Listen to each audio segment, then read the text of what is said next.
And welcome back again to my YouTube channel, and this time is gonna be talking about the model so the decision model number 3, which is the marginal analysis with discrete distribution, which means na ito yung continuation ng model natin pang part 2. So make sure you do the thing like subscribe and turn on the post notification, and let's go.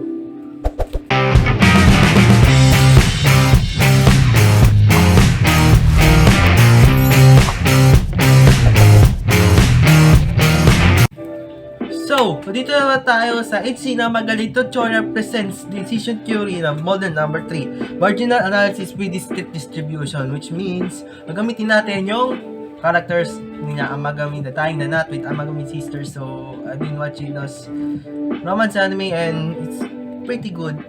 And so, sadly, patapos na siya. So, yun. And next slide. So, model number 3, marginal analysis with discrete distribution. Ito ay ginagamit when there's many alternatives and states of nature. So, maraming alternative do sa decision na yun. So, this satisfy the following condition. Number 1, the selling price and marginal loss per unit are known. So, alam na yung selling price tsaka marginal loss sa bawat produkto na yan. And there are many alternatives and state of nature. So, maraming alternative na ito expected profit na babagi sa produkto na yon. So, pang number 3 naman is the alternatives and state of nature are identical. So, parang parehas lang naman yung alternatives nila. And probability of occurrence of each state of nature is known and is discrete. Next slide. What is marginal analysis? So, sabi natin marginal analysis, ito yung an examination of the additional benefits of an activity compared to the additional cost incurred by the same activity. So, yung mga companies use this marginal analysis as a decision-making tool to help them maximize their potential profits. So, nakatulong ito para malaman nila kung ano yung mga potential profits kung ito yung mataas. And next slide. So, ito na example natin. Ang Amagami Sisters Wedding Boutique Dilemma. So, CA, ito yung na-black na hair. And si Asahi, yung isang yung naka-silver, and si Yuna, si Yuna. So, Yuna, Asahi, Amagami, the three sisters have decided to start a wedding boutique. And I'm sorry for the pronunciation, and specializing the custom wedding dresses and accessories. So, nag-custom sila ng wedding dresses. So, since their family temple has long been associated with the blessings for love and marriage. So, may tinatawag silang shrine and associated siya with blessings for love and marriage.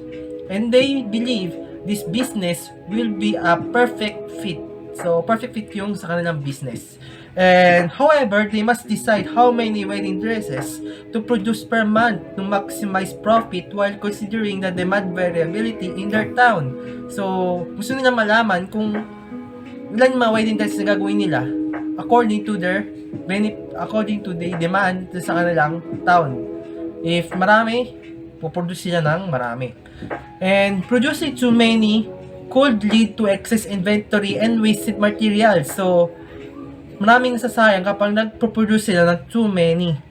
And while producing too few might cause the loss of sale opportunity. So, pag nag-produce naman sila ng maliit, cause loss sales na opportunity. So, masasayang. Sayang, may seller na ako nito kung ginawa ko lang to. Parang ganun yung magiging mangyayari. So, each wedding dress cost $200 to make and sells for $800. So, unsold dresses can be repurposed into the lower price ceremonial kimono. So, masusold yung wedding dress na yon sa ceremonial kimonos and sold for $300. So, based on the market research, the sisters estimate the monthly demand for wedding dresses follows this probability distribution. So, next slide, ito yung probability distribution. Kung makasasell sila ng 10 dresses, may probability sila na 10%. 50 dresses naman, 15%. 20 dresses naman, 25%. 25 dresses is 30%. and 30 dresses is equal to 20%. So, question natin. How many wedding dresses should the Amagami sister produce each month to maximize their expected profit? So, next slide. So, ito yung pagsusolve. Kanina, sa problem na yan, yung marginal loss and cost is, which means is $200. So, lagyan natin sa taas. Makita nyo sa tabi ko. And, sa selling price naman sales is $800. So, yung sabihin, bumili sila ng pang material sa wedding dress, ginastos nila is $200. And, pagbebenta nila is $800. So, computin natin yung marginal profit nila. So, ganda nga sa model number 2 na maminisin lang natin. So, selling price is minus 2 ml. And, 200 minus 200 is equal to 600 yung kanilang marginal price. And then, or margin price. And then, the probability of capital stock. O, gawin natin P of X tapos S sa taas. Kita natin sa tabi ko ulit. And, para makuha naman yun is ML over SP or the marginal loss over SP, the selling price. And then, substitution na natin, 200 divided by 800 is equal to 0.25 or sasabi natin probability is equal to 25%. And then, ganito lang gagawin. Table lang din. Kanina sa dresses. Nilagay ko lang dito, dress sold month and probability. Sana makakasunod. And, yeah, 10, 0.10, ganyan. And then, mag-additional tayo ng dalawang table. Sa unang table, nakalagay dito, yung P dapat is greater than or equal to 1. Which means, yung probability daw nito is more than 100%. So, ba't ko nilagay 1 dito? Kasi, ayun yung overall na probability. So, first na gagawin natin, maglalagay tayo ng 1. So naman, itong 1 na to, makikita nyo sa table lang P is greater than or equal to 1 is ma-minus natin sa probability ng 0.10. Pagkatapos na pagka-minus natin, ilalagay natin sa baba ng 1 na sagot natin. So, 1 minus 0.10 is 0.90. So, makita po natin dito, yung 0.90. And then, ganun yung gagawin. 0.90 minus natin sa 0.15, 0.75. 0.75 minus natin sa 0.25, makuha natin 0.50. 0.50 minus natin sa 0.30, makukuha natin yung 0.20. At dapat, 0.20 minus 0.20 is, magsagot natin dito is 0. Pag di siya naging 0, mali na yung solving natin. So, nakita po natin, pag minus mo natin ito, 0.20 minus 0.20, 0 is tama lang.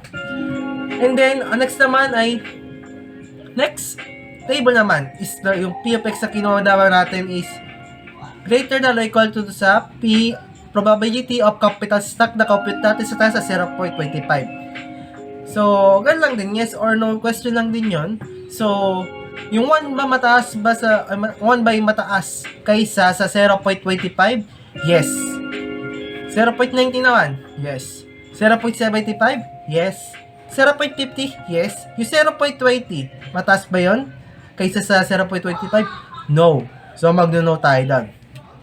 So, next slide. So, for final answer, determine the minimum P of is greater than or equal to X, which is greater than or equal to P of yung probability of the stock. So, mangyayari doon, pipiliin natin doon yung minimum. So, di ba, yung maximum niya sa 10 dresses, 0.10 yung probability. So, hanapin natin yung minimum, which mean yung bago mag-no. Bago siya mag-no, makita natin yung dresses sold per month doon is 25 dresses with a probability of 30%. 30% probability. So, thus, 25 wedding dresses should the Amagami sister produce each month to maximize their expected profit. So, yun ang sagot to sa tanong natin na kung how many dresses should Amagami sister produce each month.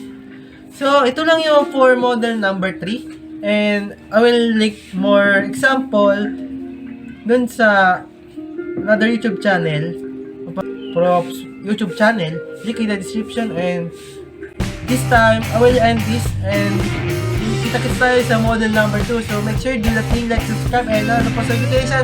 I'm gonna see you in the next one.